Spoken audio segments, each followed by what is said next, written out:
What's up, cinephiles? Valentine's Day is upon us. So for this episode, I would like to tell you all about my favorite romantic movies of all time. Now, before I begin, if you are new to our channel, consider leaving a like and subscribing to us for weekly reviews of movies and TV shows. For this list, I've decided to break it down into separate categories because there are a lot of great romantic movies. And it would be a shame if I would just discuss a top 10. I would like to mention all of them and then briefly discuss my favorite from that particular category. Moreover, please note that these are my personal picks from the movies that I've watched. If you have a movie that didn't make this list, please tell me all about it in the comment section down below. Now to begin, let's start with the straightforward romantic films.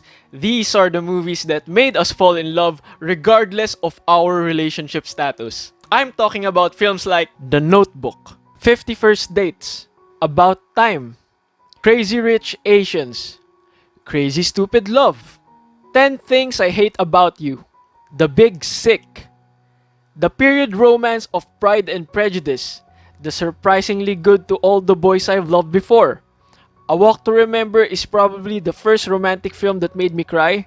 Love Actually showed us different facets of love, but for my own personal taste, no other romantic film made me fall in love quite like Notting Hill. I live in Notting Hill, you live in Beverly Hills. Everyone in the world knows who you are. My mother has trouble remembering my name. Fine. Fine. Good decision. Good decision. The fame thing isn't really real, you know. And don't forget, I'm also just a girl standing in front of a boy, asking him to love her. Damn, what a great line.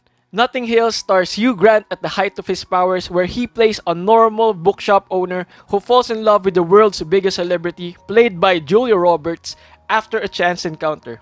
Extremely charming and filled with fun characters, Notting Hill is essential watching for any rom-com fans out there. Of course, we also have to mention romantic movies from the past. From timeless classics like Casablanca, Gone with the Wind, Woody Allen's Annie Hall, Patrick Swayze in Ghost, and Dirty Dancing, comedies like Groundhog Day, and of course The Princess Bride, Meg Ryan in Sleepless in Seattle, and my personal pick, When Harry Met Sally. An insult. Okay, you're still as hard as nails. I just didn't want to sleep with you, and you had to write it off as a character flaw instead of dealing with the possibility that it might have something to do with you. What's the statute of limitations on apologies? 10 years. Ooh, I can just get it in under the wire.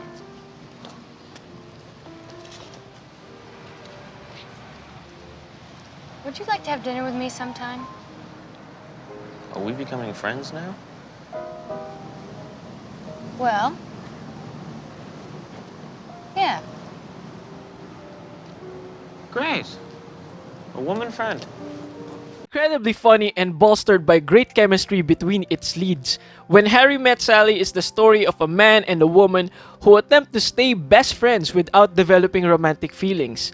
However, they discover that love always finds a way to slip through and that sometimes the people closest to us is the right one for us. This movie is just a treat to watch even after all these years. In the realm of animated romantic movies, it would be amiss not to include Disney classics like Cinderella, Sleeping Beauty, and Beauty and the Beast. Charlie Kaufman, on the other hand, continues to impress with stop-motion feature Anomalisa. Hayao Miyazaki's Wind Rises is a great addition to the legendary filmmaker's filmography. But Makoto Shinkai is in a league of his own in terms of animated romance with films like 5 centimeters per second, Garden of Words, and of course, easily my favorite, Your Name.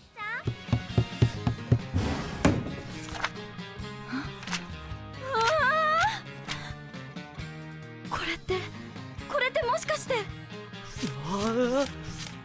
これってもしかして本当に私夢の中であの男の子と俺は夢の中であの女と入れ替わってる This story of a teenage boy and girl who embark on a quest to meet each other for the first time after they magically swap bodies is one of my most unforgettable movie theater experiences ever.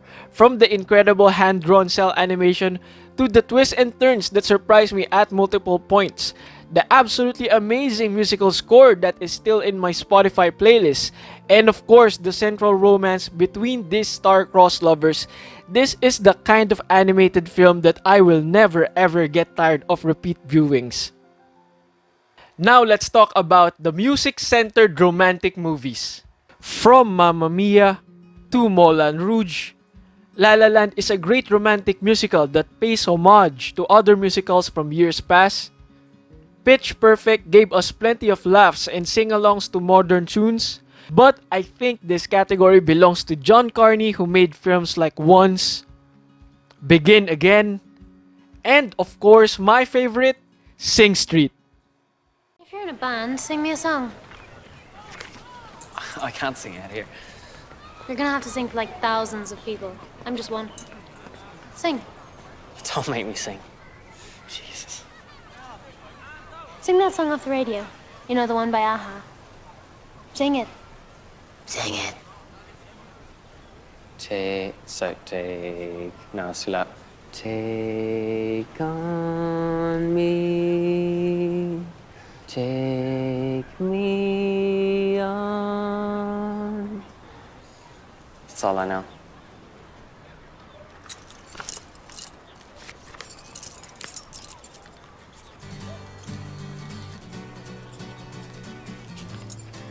Cool, bye. The story is rather simple. Set in 1985, a teenager in Dublin, Ireland forms a rock and roll band to win the heart of an aspiring model. But what makes this movie truly special is the originally composed songs for the film that ranges from funny, rebellious, uplifting to heartbreaking. Besides the romance, the movie also has a well-realized coming-of-age story at its very core. It's a bummer for me that this film isn't discussed quite enough. Truly an underrated gem. For the next category, I would like to talk about some films that prove that love has no gender, and there are some amazing films here.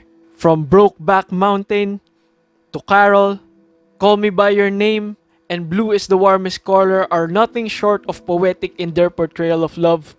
Love, Simon is highly recommendable for lighter viewing, but my pick here, in my opinion, is a masterpiece, the French movie Portrait of a Lady on Fire.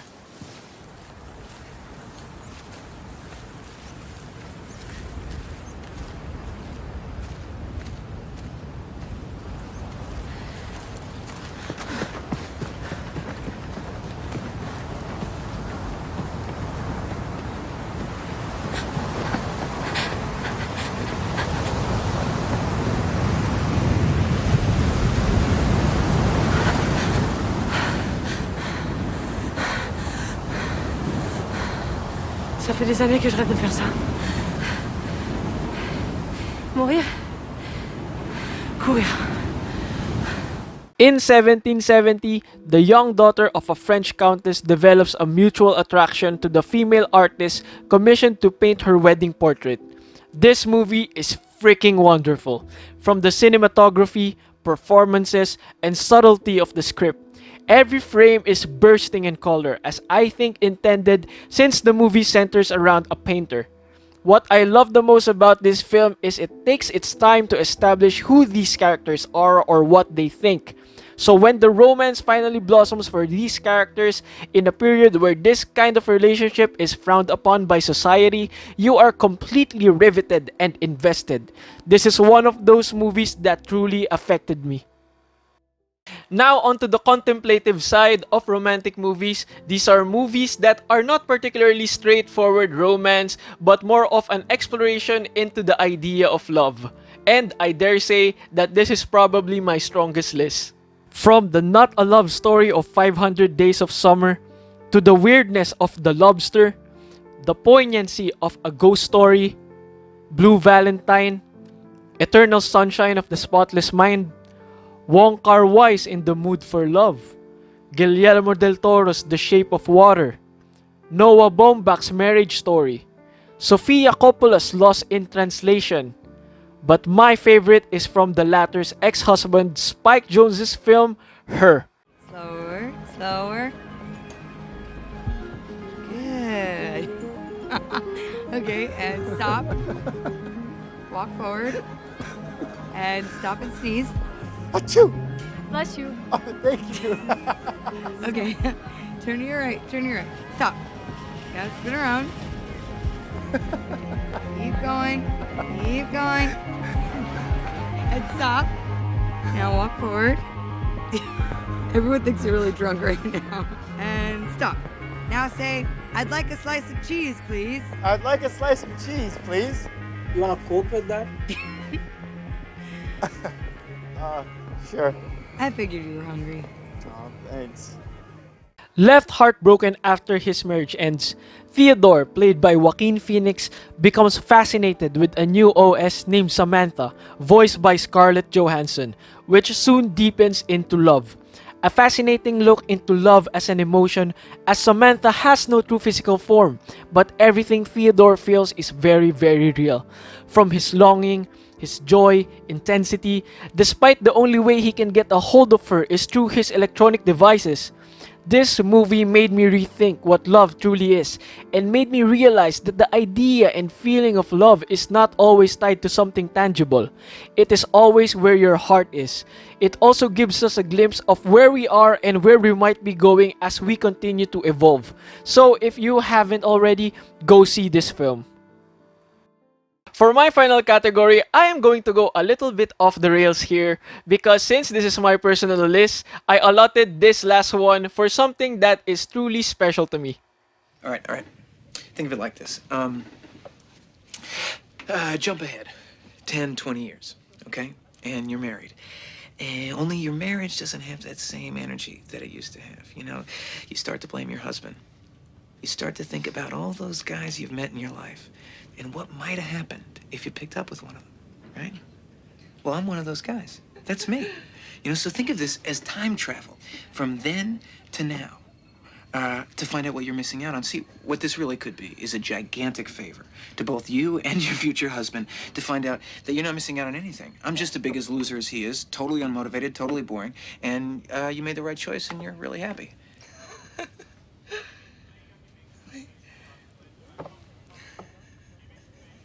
Let me get my bag. Warning, quite a few spoilers ahead. Richard Linklater's Before trilogy stars Ethan Hawke and Julie Delpy as Jesse and Celine, and is a portrayal of what a true relationship is. Before Sunrise shows the joy and intensity of finding that connection as they meet and explore Vienna for one night. Just two people at the height of their youth falling in love.